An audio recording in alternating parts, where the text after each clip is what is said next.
नमस्कार, मैं विनोद राणा एक बार फिर से आप सभी का स्वागत करता हूं, अभिनंदन करता हूं आपका अपने इस चैनल एजुकेशन विथ एंटरटेनमेंट पर। हेलो बेटा, गुड मॉर्निंग। आज हम इस वीडियो में जो टॉपिक पढ़ने जा रहे हैं वो है फोटो इलेक्ट्रिक इफेक्ट। ये फोटो इलेक्ट्रिक इफेक्ट क्या है? बहुत इम्पोर्टेंट पार्ट है, बहुत ही इम्पोर्टेंट चीज़ है ये। फोटो इलेक्ट्रिक इफेक्ट होता क्या है? सबसे पहले तो मैं आपको ये समझाता हूँ। देखिए, फोटो इलेक्ट्रिक इफेक्ट होता क्या है, सबसे पहले तो मैं आपको ये समझाता हूँ, ठीक है। देखिए बेटा, अगर कोई ब्राइट सरफेस किसी मेटल की, ये मेटल है, लस्ट्रस ये सरफेस है, चमकीली जिसको अपन कहते हैं, इस पे अगर अपन देखें कि कोई लाइट इमिट हो रही है, ठीक है, ये लाइट सनलाइट इस पे आ रही है, गिर रही है, तो जैसे ही ये सनलाइट इस पे गिरेगी, इस सरफेस के जो इलेक्ट्रॉन हैं उनको एनर्जी मिलेगी, और जब इन इलेक्ट्रॉन को एनर्जी मिलेगी तो उनकी वेलोसिटी बढ़ जाएगी। वेलोसिटी बढ़ जाएगी तो सेंट्रीफ्यूगल फोर्स लगेगा जो कि आउटवर्ड डायरेक्शन में लगता है। जैसे ये मान लीजिए ये एटम है, इसके इलेक्ट्रॉन जो है ये है, और इनकी वेलोसिटी जब बढ़ जाएगी तो आउटवर्ड डायरेक्शन में जो फोर्स लगता है centrifugal force, which is depend on the velocity of electron, जब ये फोर्स बढ़ जाएगा तो इलेक्ट्रॉन इसमें से इमिट हो जाएंगे, यानी कि बाहर निकलने लगेंगे, है ना। इस इफेक्ट को बोलते हैं photo electric effect. Photo electric effect, ठीक है। तो इसको मतलब मैं फिर से बताऊंगा कि जब किसी मेटल की लस्ट्रस सरफेस यानी ब्राइट मेटल की ब्राइट सरफेस पे अगर मान लीजिए एक लाइट जो बीम इमिट करते हैं तो इसमें से इलेक्ट्रॉन रिमूव होते हैं, इसमें से इलेक्ट्रॉन बाहर निकलते हैं। इस इफेक्ट को बोलते हैं फोटो इलेक्ट्रिक इफेक्ट। तो इसकी डेफिनेशन क्या बन गई?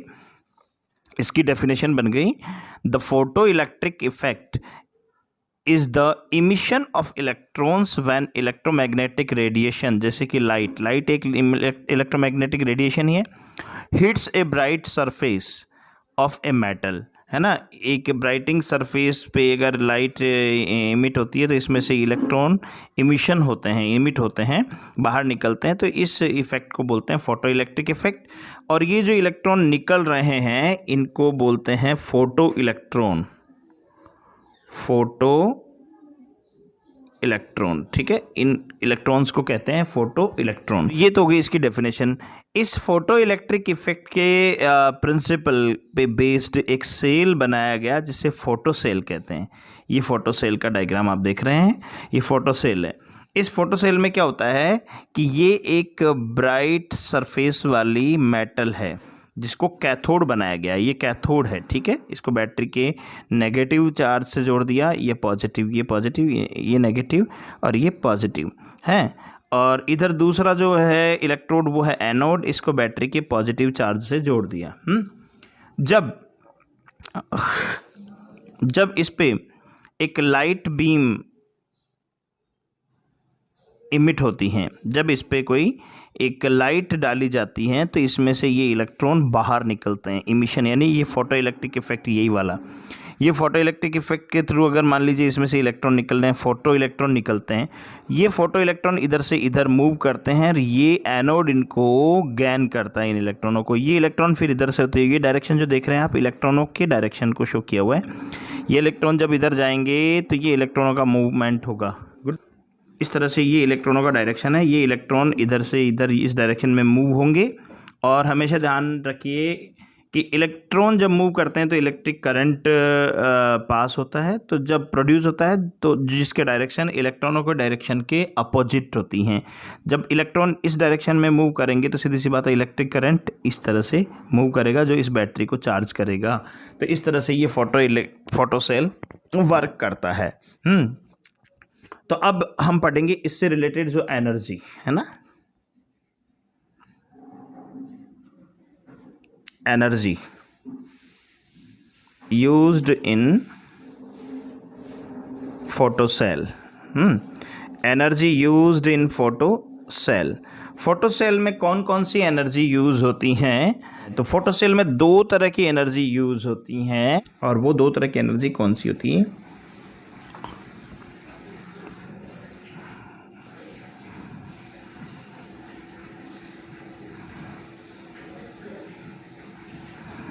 एक तो electron ejection energy,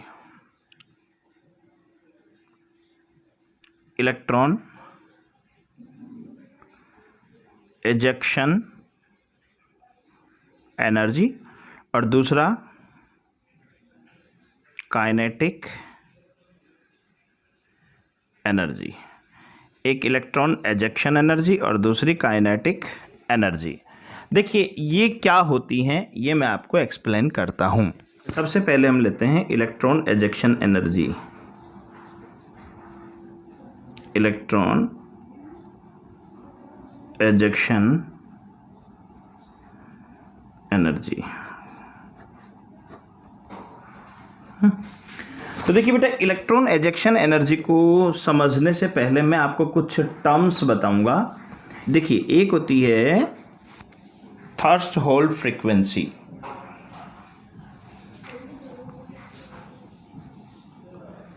thirst-hold frequency, एक तो होती है थर्स्ट-होल्ड फ्रीक्वेंसी। ये क्या होती है? देखिए, आपको इलेक्ट्रॉन एजेक्शन एनर्जी को एक समझने से पहले आपको थर्स्ट-होल्ड फ्रीक्वेंसी समझना पड़ेगा कि जैसे जैसे अभी अभी हमने पढ़ा था कि ये मेटल सरफेस है और इस पे ये लाइट हम डालते हैं, तो जैसे ही हम ये लाइट इस पे डालेंगे तो इसमें से इलेक्ट्रॉन एजेक्ट होंगे। तो बेटा, एक नॉर्मल लाइट से ये इलेक्ट्रॉन एजेक्ट कभी नहीं होते हैं। ये जो लाइट है इसकी एक फ्रीक्वेंसी भी होगी, क्योंकि ये एक इलेक्ट्रोमैग्नेटिक रेडिएशन ही तो है। इलेक्ट्रोमैग्नेटिक रेडिएशन ही तो है, लाइट भी है रेडिएशन। तो ये लाइट भी एक इलेक्ट्रोमैग्नेटिक रेडिएशन है। तो हम पहले पढ़ चुके हैं पिछले वीडियो में कि ये जो इलेक्ट्रोमैग्नेटिक रेडिएशन है, इन सब की अलग अलग फ्रीक्वेंसी होती है, अलग अलग वेवलेंथ होती है। वेवलेंथ ज़्यादा होती है तो फ्रीक्वेंसी कम होती है, और वेवलेंथ कम होती है तो फ्रीक्वेंसी ज़्यादा होती है। तो इसकी एक पर्टिकुलर फ्रीक्वेंसी होनी चाहिए। उस फ्रीक्वेंसी के नीचे अगर रही तो उस लाइट से ये इलेक्ट्रॉन एजेक्ट नहीं होंगे। इलेक्ट्रॉन एजेक्ट तभी होंगे जब ये फ्रीक्वेंसी इसके इक्वल होगी। इस फ्रीक्वेंसी को न्यू ज़ीरो के नाम से बोलते हैं। इसी को थर्स्ट-होल्ड फ्रीक्वेंसी, थर्स्ट-होल्ड फ्रीक्वेंसी कहते हैं। ठीक है, तो थर्स्ट-होल्ड फ्रीक्वेंसी की पहले डेफिनेशन लिखेंगे हम, है ना। इलेक्ट्रॉन एजेक्शन एनर्जी तो हम बाद में लिखेंगे, पहले लिखेंगे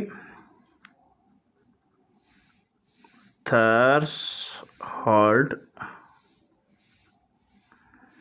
फ्रीक्वेंसी है।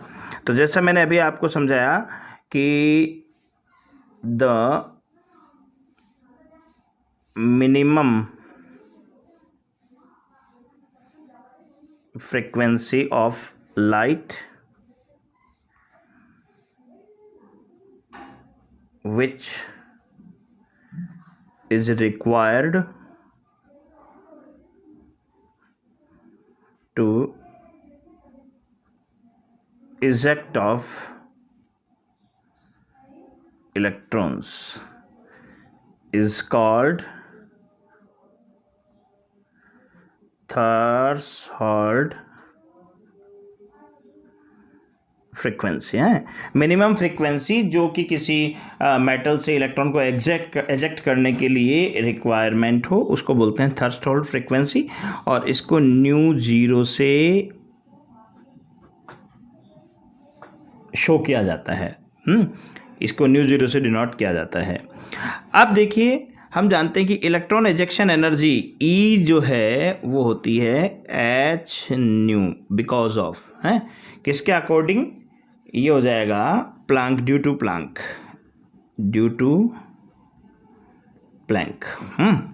तो E is equal to H nu होता है। यानी कि अब इस न्यू की जगह हम क्या रख देंगे इसमें, ये। तो E इज इक्वल टू हो जाएगा एच न्यू ज़ीरो, हैं, इक्वेशन हो गई नंबर हो गई ये 1। तो ये E is equal to H nu zero है ना, ये मिनिमम एनर्जी होगी जो इस इलेक्ट्रॉन के एजेक्शन के लिए रिक्वायर्ड होगी। इस एनर्जी को ही इलेक्ट्रॉन एजेक्शन एनर्जी या वर्क फंक्शन भी कहते हैं। इसी को वर्क फंक्शन भी कहते हैं, है ना। तो इसकी डेफिनेशन क्या बन गई, work function, minimum energy which is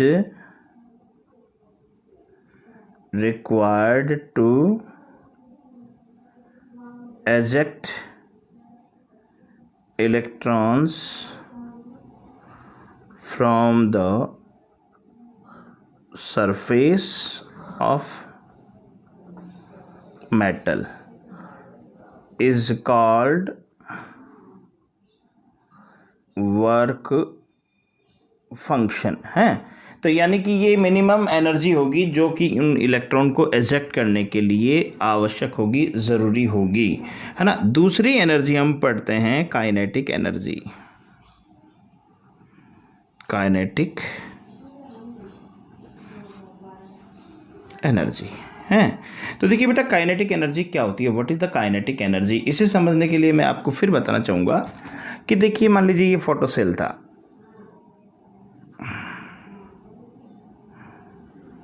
ये फोटो सेल, ये मेटल सरफेस जिसको हम कैथोड कहते हैं, और ये पॉजिटिव प्लेट जिसे हम एनोड कहते हैं। तो ये लाइट बीम इस पे हम डाल रहे हैं, ठीक है। ये लाइट इस पे जब आएगी तो इस मेटल से इलेक्ट्रॉनों को एजेक्ट होने के लिए ये एनर्जी की रिक्वायरमेंट होगी, इस एनर्जी की रिक्वायरमेंट होगी। तो सबसे पहली एनर्जी तो इसमें चाहिए h/0 यानी कि वर्क फंक्शन, ठीक है। E = 1 तो ये चाहिए। दूसरी एनर्जी कि ठीक है, इलेक्ट्रॉन एजेक्ट तो हो गए, अब इसमें डिस्टेंस बहुत ज़्यादा है तो ये अट्रैक्ट नहीं कर पाएगा इन इलेक्ट्रॉनों को, तो ये इलेक्ट्रॉन यहाँ से मूव करके यहाँ तक आए, इसके लिए इनको काइनेटिक एनर्जी, वेलोसिटी भी करनी है इनको मूव करने के लिए जो एनर्जी चाहिए वो होगी काइनेटिक एनर्जी। 12mv² से इसको डिनोट करते हैं। तो जब इलेक्ट्रॉनों को एजेक्शन के बाद में कैथोड से एनोड तक पहुँचने के लिए जो एनर्जी चाहिए वो काइनेटिक एनर्जी होगी, ठीक है। The energy required to move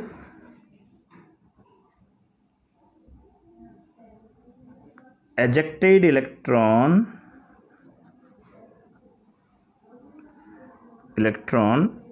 from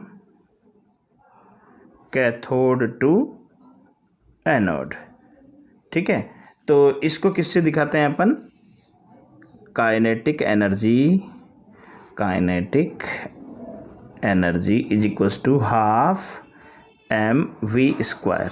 equation number हो गई ये 2, ठीक है। ये 12mv², जहाँ m जो है mass of electron, v velocity of electron, ठीक है। अब देखिए ये दोनों एनर्जी कहाँ से आएगी, तो कहने का मतलब ये हो गया कि अब मैं आपको एक बार फिर से समझाऊं कि जैसे ये फोटो सेल है, इसमें दो तरह की एनर्जी चाहिए। पहली एनर्जी तो इनको एजेक्ट होने के लिए h/0 जिसको वर्क फंक्शन कहते हैं, हमने अभी पढ़ा है। दूसरी एनर्जी चाहिए इनको यहाँ से यहाँ तक मूव करने के लिए, काइनेटिक एनर्जी। ये दोनों एनर्जी इसको कहाँ से मिलेगी, हैं, तो ये दोनों ही एनर्जी इसको मिलेगी इस लाइट से, हैं, क्योंकि लाइट जब गिरेगी तो यही तो एनर्जी देने वाली है ना। और इस लाइट की energy according to Planck h/nu होती है। तो यानी कि ये h/nu इन दोनों के इक्वल होगी। इस h/nu से ही तो ये मिलेगी वर्क फंक्शन, इस h/nu से ही मिलेगी 12mv²। तो दो according to conservation law of energy, है ना। तो because of energy of photons यानी कि लाइट, वो क्या होगी h/nu, इक्वेशन नंबर 3, है ना। तो due to conservation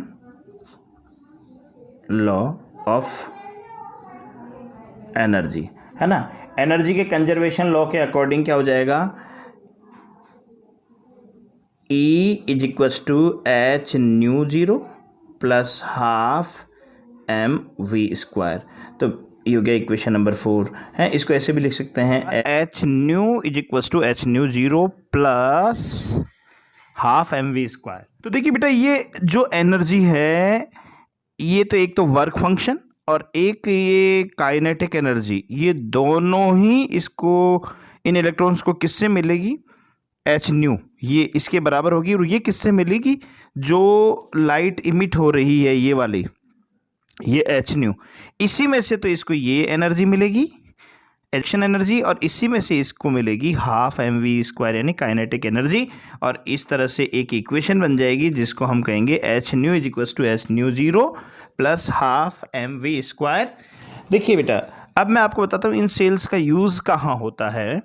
in sales का यूज़, ये फोटो सेल है, तो आप देखते हैं आजकल जो जितने भी कई सोलर पैनल लगे होते हैं इस तरह के, है ना, ये सोलर पैनल लगे होते हैं इस तरह से हैं। रेलवे स्टेशन पे भी मिल जाएंगे आपको, कई आज के घरों में छतों पे दिख जाएंगे आपको। ये सोलर पैनल जो होते हैं इनमें ये फोटो सेल ही लगे होते हैं जो फोटो एनर्जी को इलेक्ट्रिकल एनर्जी में कन्वर्ट करता है ना। ये फोटो सेल जो है फोटो एनर्जी को इलेक्ट्रिकल एनर्जी में कन्वर्ट करता है। ये जो फोटो सेल है वो फोटो एनर्जी को इलेक्ट्रिक एनर्जी में कन्वर्ट करता है। इस पे बेस्ड एक न्यूमेरिकल समझाता हूँ आपको। The threshold frequency of a metal is nu 0, यानी कि थर्स्टोल्ड फ्रीक्वेंसी दे रखी है किसी मेटल के लिए 7 × 10⁻14 पर second. If a radiation of frequency, यानी इस फ्रीक्वेंसी का जो लाइट है वो इसके ऊपर इमिट हो रही है मेटल पे, तो इलेक्ट्रॉन एजेक्ट होंगे और इन इलेक्ट्रॉन की आपको काइनेटिक एनर्जी कैलकुलेट करनी है।